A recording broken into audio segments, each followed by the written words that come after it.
right, guys, what's going on? Welcome in. So there was an interesting report that came out from ESPN, Jeremy Fowler to be specific, who, by the way, like Ian Rappaport, has just been killing it this offseason with all the quarterback rumors and, just quarterback buzz in general. I mean, he's doing a great job.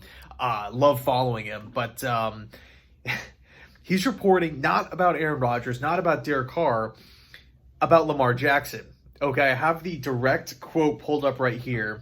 He said, one team source said, in quotes, "It feels like anything is possible with Jackson regarding a possible trade. If there's no compromise, the possibility of the Ravens trading Jackson, who in 2019 joined Tom Brady as the only unanimous MVP in NFL history, has never been more likely." Okay, and by the way, Jamison Hensley was also in on that report. So really, what do we know? Right? We have to ask the question, what do we know right now? Why isn't this deal being done? Of course, it's a lot of money, but the real discrepancy here between Lamar and the Ravens, it's the fully guaranteed money. That's the issue, right? Lamar Jackson wants a contract similar to Deshaun Watson, who last offseason signed a 5-year deal worth $230 million fully guaranteed. Lamar wants something like that, right? He wants that fully guaranteed money. And, on the other hand, you get the Baltimore Ravens, of course, looking at that saying like, okay, yeah, obviously it's a lot of money. And this whole fully guaranteed, these fully guaranteed deals, it's a little like uncharted waters. Cleveland is like the only team, out of them all. Like we could look at all the guys that have signed extensions, over the past handful of seasons, like Kyler Murray, Josh Allen. Of course, there's a lot of guaranteed money there, but a fully guaranteed deal is a little sketchy, right? It doesn't really matter who you're talking about. It's a contact sport. Players get hit, players get injured. Lamar Jackson, speaking of that, has been hurt this past season. He was hurt the season before that. He's missed some time. All right, he's missed some time specifically towards the back half of the season. So I get it from both standpoints, but we're looking at possible, really what the future holds here. I'm not going to sit here and try to predict anything and say, oh, this is going to happen, but we have to look at the timeline. March 7th. That is that is the last day for Baltimore and Lamar Jackson to agree to a long-term extension. Today, we're in late February right now. Okay, so that day is coming up quickly. That's before free agency. It's like 5 days before the start of legal tampering period. So that's going to approach really quickly. If Baltimore and Lamar aren't on the same page now, they have to get on it. Now, if they don't reach that long-term agreement, now you run into a multitude of issues, right? If you're the Ravens, you would assume, if you're a fan, you would assume that Baltimore is going to tag Lamar. Now the question would be, okay, are they going to put the exclusive tag on him or the non-exclusive tag? And the non-exclusive tag is interesting because there's been a lot of talk surrounding, the non-exclusive with Baltimore and Lamar as a real possibility. Right now, the non-exclusive tag comes in at $32.4 million.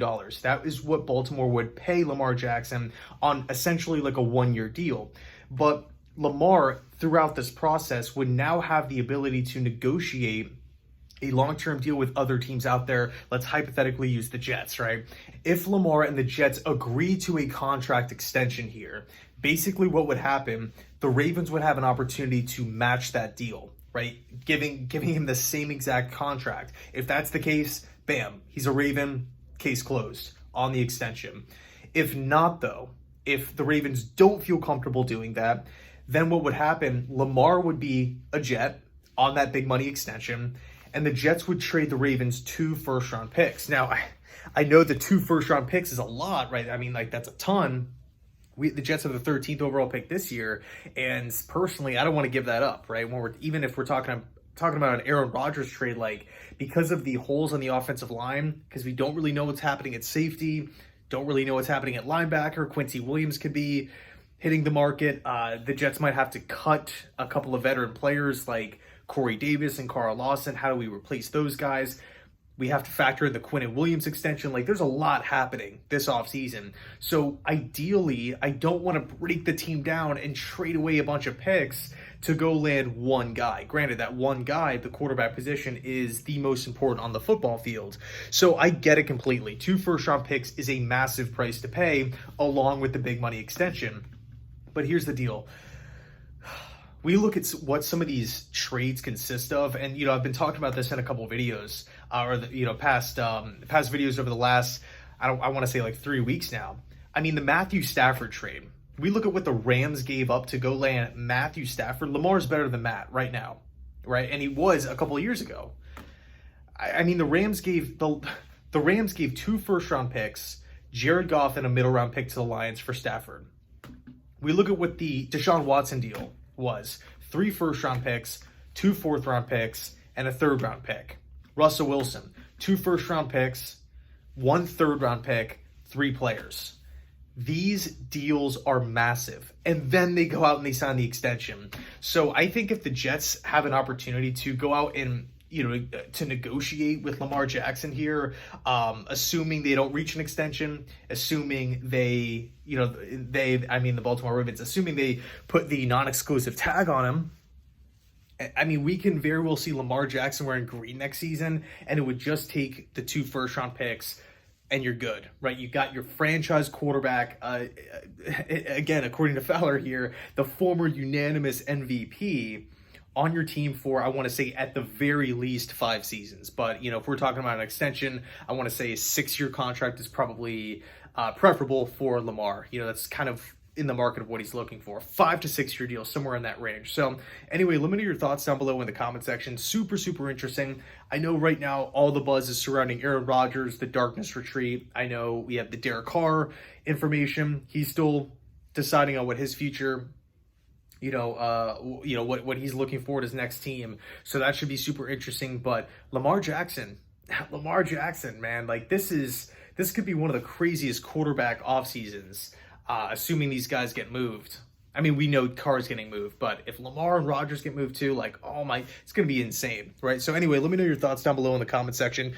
Before I end the video, I just want to quickly say thank you, real quick. I know a lot of these videos on reports and rumors and whatnot are just kind of off the cuff. I'm, out and about. I'm filming in the car. I'm filming like in this room randomly.